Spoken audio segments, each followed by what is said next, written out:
ने कहा, मेरा मन बहुत उदास है, यहां तक कि मैं मरने पर हूं। तुम यहां ठहरो और जागते रहो। वो थोड़ा आगे बढ़े और भूमि पर गिरकर प्रार्थना करने लगे।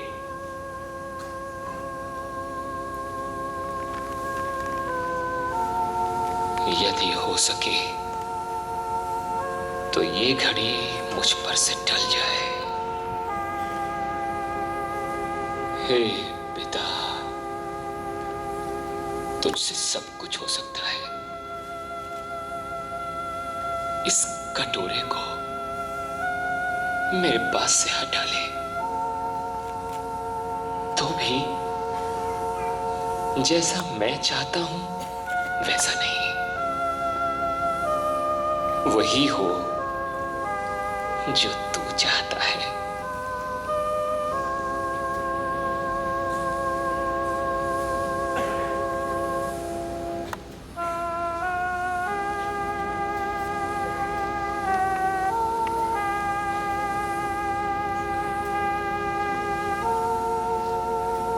फिर वो आए और उन्होंने पतरस को सोते हुए पाकर कहा,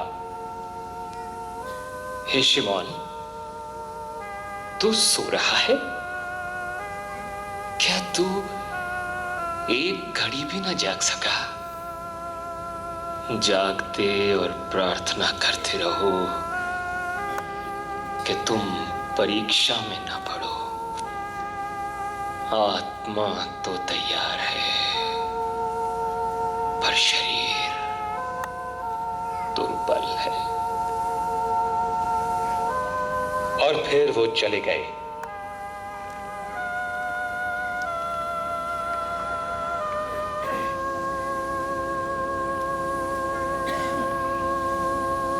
और वही बात कहकर प्रार्थना की, हे पिता, तुझसे सब कुछ हो सकता है। इस कटोरे को मेरे पास से हटा ले, तो भी जैसा मैं चाहता हूं वैसा नहीं, वही हो जो तू चाहता है।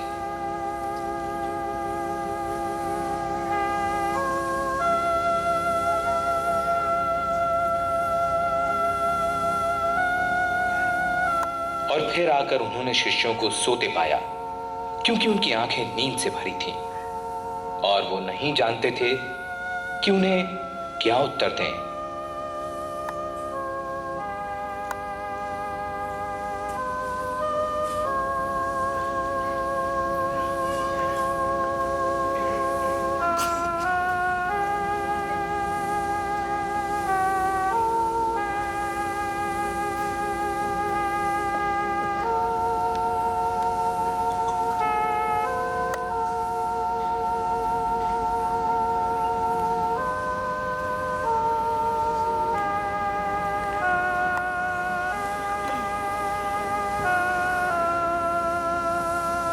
फिर तीसरी बार यीशु ने उनसे कहा, तुम अभी तक सोते हो? अब सोते रहो और विश्राम करो। बस घड़ी आ पहुंची। देखो, मनुष्य का पुत्र पापियों के हाथ पकड़वाया जाता है। उठो, चलो, देखो, मुझे पकड़वाने वाला निकट आ पहुंचा।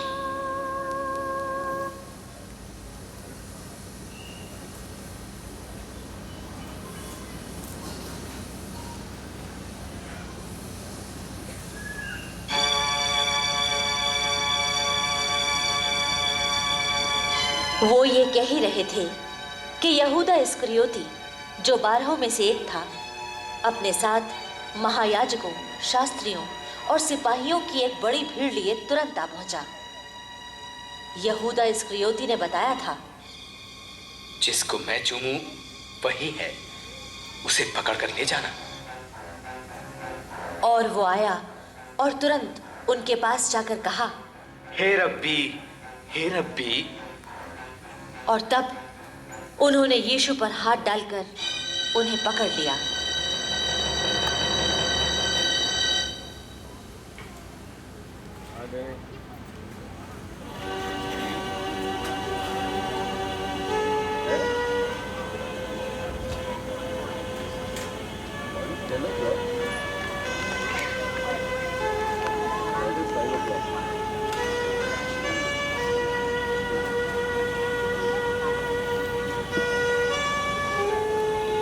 फिर वो यीशु को महायाजक के पास ले गए और सब याजक और शास्त्री उसके यहाँ इकट्ठे हो गए।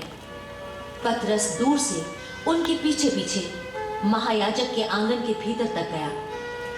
महायाजक और सारी महासभा यीशु को मार डालने के लिए उनके विरोध में झूठे गवाहों की खोज में थे, पर वो न मिले। तब फिर 2 झूठे गवाह आए और उन्होंने कहा, हमने इसे ये कहते सुना है कि मैं इस यहोवा मंदिर को ढा दूंगा। हाँ, 3 दिनों में उसे फिर उठा दूंगा।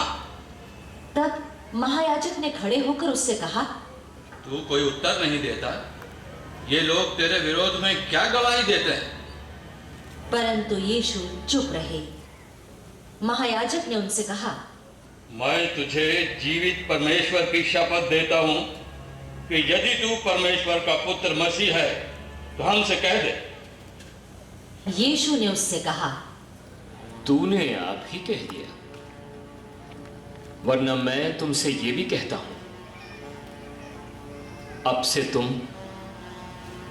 मनुष्य के पुत्र को सर्वशक्तिमान की दाहिनी ओर बैठे और बादलों पर आते देखोगे।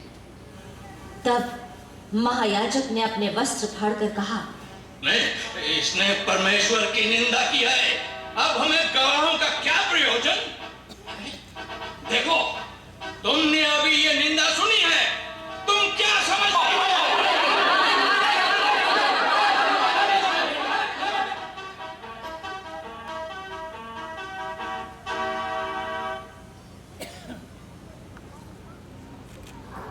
और पतरस बाहर आंगन में बैठा हुआ था कि एक लड़की ने उसके पास आकर कहा, तू भी तो यीशु के साथ था।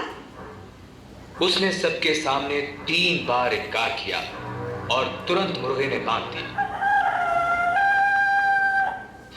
तब पतरस को यीशु की कही हुई बात स्मरण आई कि मुर्गे की बांध देने से पहले तू 3 बार मेरा इनकार करेगा। और पतरस बाहर जाकर फूट फूट कर रोने लगा।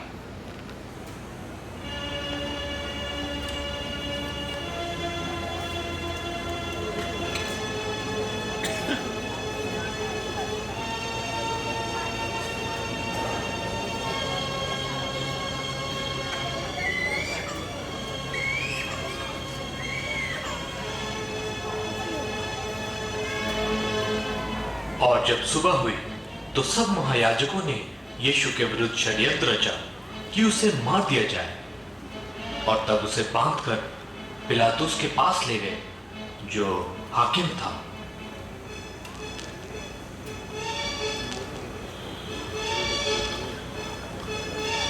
तब यहूदा इस्करियोती, जिसने यीशु को पकड़वाया था, पश्चाताप किया और उसने चांदी के सिक्कों को मंदिर में फेंक दिया और अपने आप को फांसी पर लटका दिया।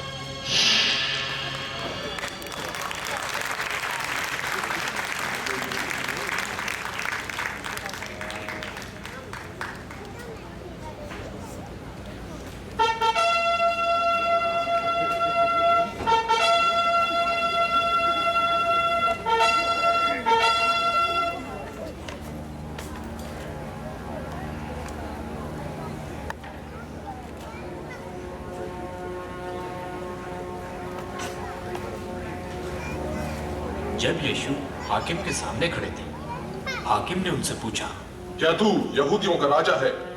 यीशु ने उससे कहा, तूने आप ही कह दिया। इस पर पिलातुस ने उनसे कहा, क्या तू नहीं सुनता कि तेरे विरोध में कितनी गवाहियां दे रहे हैं? परंतु यीशु ने उसकी एक बात का भी उत्तर नहीं दिया। यहां तक कि हाकिम को बड़ा आश्चर्य हुआ, क्योंकि वो जानता था कि उन्होंने यीशु को ईर्ष्या के कारण पकड़वाया है। जब वो न्याय की गद्दी पर बैठा हुआ था तो उसकी पत्नी ने उसे कहलवा भेजा, तुम उस धर्मी के मामले में हाथ न डालना, क्योंकि मैंने आज स्वप्न में उसके कारण बहुत दुख उठाया है। महायाजकों और शास्त्रियों ने लोगों को उकसाया कि बरअब्बा को छोड़ा जाए और यीशु को मृत्यु दी जाए। हाकिम ने उनसे पूछा, इन दोनों में से किसको चाहते हो कि तुम्हारे लिए छोड़ दूं, यीशु को या बरअब्बा को? फिर पिलातुस ने उनसे पूछा, फिर यीशु को जो मसीहा कहलाता है उसके साथ क्या करूं? उसने क्या बुराई की है? परंतु वे और भी चिल्ला चिल्ला कर कहने लगे,